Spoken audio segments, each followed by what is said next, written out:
Olá pessoal, tudo bem? Então vamos retomar nossos estudos, né? Algoritmo, né? Vocês já estudaram que é uma sequência finita de passos para alcançar um objetivo, né? Aí a gente tem vários exemplos de algoritmos do dia a dia, né? Por exemplo, uma receita de um bolo, uma receita, um prato qualquer. A gente pode utilizar isso como exemplo de um algoritmo. Por quê? Você sempre vai repetir aqueles mesmos passos, a mesma sequência e vai obter o mesmo resultado. Então a gente pode dizer que isso é um algoritmo, beleza? Trocar o pneu de um carro, por exemplo, é um outro algoritmo, porque os passos que a gente utiliza para realizar essa tarefa são exatamente os mesmos. Então tudo que é rotina, que é uma coisa que a gente pode repetir, a gente pode classificar como um algoritmo. E nos computadores ou no Arduino é a mesma coisa, né? Na programação. A gente faz o que? Quando a gente está programando? A gente escreve uma sequência de instruções e o computador ou o dispositivo vai executar, né, linha por linha ali, ou ordem por ordem, e essa sequência de instruções tem um objetivo, né, vai ter um propósito, uma finalidade. Basicamente, todo algoritmo vai ter entrada de dados, seja ele através de um teclado, do mouse ou de um sensor, ou simplesmente de um número pré-definido lá dentro do programa, dentro do algoritmo. A gente vai ter o processamento, que é o que fazer com essa informação, né, com esses dados, como manipular esses dados para transformar ele em alguma outra informação, que é a saída, beleza? Aí, por exemplo, a gente tem um termômetro, esses termômetros comuns, né, digitais. A pontinha dele ali tem um sensor, né, que é um sensor de temperatura. E esse sensor, na verdade, é um dispositivo eletrônico. Ele pode ser um resistor, dependente de temperatura. Ele pode ser um sensor analógico, um sensor digital. Na prática, o dispositivo então vai transformar uma informação, um pulso elétrico, um sinal elétrico, em uma informação útil para a gente, que seria um valor em Celsius, né? Um número em graus Celsius. Tá? Então, dentro de um simples termômetro desse, a gente tem a entrada, o processamento e a saída. Né? A gente tem um algoritmo completo aí envolvendo um dispositivo, beleza? E no Arduino a gente vai utilizar uma linguagem de programação que é baseada em wiring. Wiring que é baseado em Processing, que por sua vez é baseado em linguagem C++. Tá? Então isso quer dizer que essa linguagem ela vai seguir a sintaxe da linguagem de programação C e C++. E isso quer dizer então que é uma linguagem de alto nível. É uma linguagem próxima do que a gente escreve, próxima do que a gente fala. Então a gente escreve comandos como faça se isso, aquilo, né? Então é um código fácil de entender, né? Porque é próximo da linguagem que a gente utiliza no dia a dia. Nessa linguagem podemos utilizar alguns comandos de baixo nível, né? E isso é necessário às vezes quando a gente precisa de um desempenho maior do Arduino, por exemplo. Uma leitura tem que ser muito rápido, não pode perder tempo na transição. É um pouco avançada essa ideia de utilizar código de baixo nível no Arduino, né? Inicialmente não vamos lidar com isso, ok? É uma linguagem de programação fortemente tipada, né? Isso quer dizer que a gente tem que dizer quais são os tipos de dados que a gente vai utilizar. Por exemplo, quando a gente declara uma variável e a gente sabe que ali vai tratar de números inteiros, então a gente tem que dizer que aquela variável é do tipo inteiro. E outra característica da linguagem de programação do Arduino é que ela é orientada a objetos. É uma linguagem baseada em C++, portanto, é uma linguagem orientada a objetos. Esses são os tipos primitivos que a gente utiliza com o Arduino. A gente tem o tipo bool, que é do tipo lógico, né, que a gente pode atribuir valores como true, false, high, low, 0 e 1. Né? Esses valores tanto faz colocar, por exemplo, true, high ou 1, ele vai entender como verdadeiro. Vai ser equivalente ao valor verdadeiro. A gente tem também os tipos char, né, que são caracteres. Ok? a gente tem os tipos inteiros, a gente tem byte, short, int, long. São todas variáveis do tipo inteiro, elas variam quanto ao comprimento de memória que utiliza, né? O quanto de memória utiliza do Arduino. É importante entender isso aí, porque em alguns casos pode dar algum problema pelo uso errado pelo uso do tipo errado. Quando a gente precisa de um número muito grande, provavelmente o tipo byte não vai resolver, tá? Esse asterisco no int é porque ele também tem 16 bits no caso do Arduino Uno, tá? Então, tanto faz usar short como int, a gente vai ter o mesmo comprimento de memória, ok? Vai fazer diferença quando a gente utilizar Arduino Duo e outro tipo de Arduino que tem outro microcontrolador.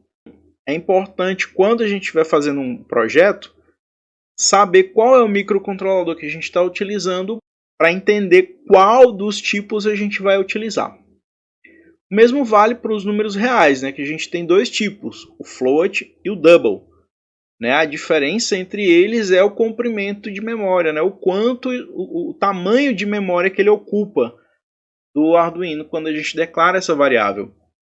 Do mesmo jeito, no caso do Arduino Uno, tanto faz você utilizar float como double, eles vão ter 32 bits. O Arduino Uno ele tem esse microcontrolador aí, que é o ATmega 328. Tem essas características, né? Uma CPU de 8 bits, 2 KB de memória RAM e um clock aí de 16 MHz e memória flash de 32 KB, né? Então isso limita os nossos projetos a esses valores aí. Por exemplo, você não pode colocar um sensor para captar algo que tem uma frequência acima de 16 MHz, porque você não vai conseguir fazer essas leituras, tá? Você não pode declarar muitas variáveis que se somem acima de 2 KB, porque é o limite de memória dele. Por isso é importante a gente conhecer os tipos primitivos do Arduino, saber ali mais ou menos o tamanho deles. Além do tamanho, né, de memória que ele vai ocupar, tem também a questão do tamanho, o valor, né? Por exemplo, aqui o tipo byte, né? Eu não posso declarar uma variável do tipo byte e atribuir a ela um número maior do que 255. Simplesmente não vai funcionar. E a gente tem os operadores, né? Os operadores são importantíssimos. A gente vai ter os operadores aritméticos, que são utilizados, é claro, para fazer aritmética, né? As operações matemáticas. A gente tem os operadores relacionais, ou de comparação, né? Que é igual, diferente, menor que, maior que, menor ou igual, maior ou igual. Esses operadores eles retornam valores do tipo lógico, do tipo booleano, né? Então retorna o que? Verdadeiro ou falso, ok? Sempre isso, nunca vai retornar um outro tipo de valor. E a gente tem também os operadores lógicos. Né? Os operadores lógicos eles utilizam como operandos, né, valores lógicos. Né? Então, por exemplo, a gente tem aí essas duas barras, o ou, esses dois i comercial aí, a gente tem o i e a gente tem o não, né? Então, por exemplo, o ou, eu vou comparar se uma coisa é verdadeira ou falsa com outra coisa verdadeira ou falsa, né? Então a gente vai ter uma tabela verdade, né? Então, a mesma coisa o i. E o não, por sua vez, ele inverte, né? Então, o que é verdadeiro, ele vai retornar falso, e o que é falso, ele vai retornar verdadeiro, né? Ele nega. A gente tem também os operadores de atribuição. A gente tem a atribuição simples, né? Ou simplesmente receba, né? O igualzinho, o único igual. A gente pode chamar ele, a gente vai chamá-lo de recebe, né? Então, de um lado vai ter uma variável, do outro uma operação ou uma função que retorna um valor. Então, a gente vai dizer que, por exemplo, x igual 10. Então, a gente lê x recebe 10, ok? E a gente tem também os operadores de atribuição composta, né? Que são esses aí. mais igual, menos igual, vezes igual e assim por diante. Esses operadores de atribuição composta, eles servem para a gente encurtar um pouco o código, então a gente escreve um pouco menos, beleza? Então, no Arduino a gente utiliza duas funções, obrigatoriamente duas funções. Né? A gente vai ter o setup e a gente vai ter o loop. O setup, a gente vai colocar ali as configurações iniciais. Né? O setup, a característica principal dele, né, dessa função, é que ele executa uma única vez. Então você liga o Arduino, liga o equipamento, ele passa pelo setup e depois vai para a função loop, e lá na função loop ele fica executando o programa lá infinitamente.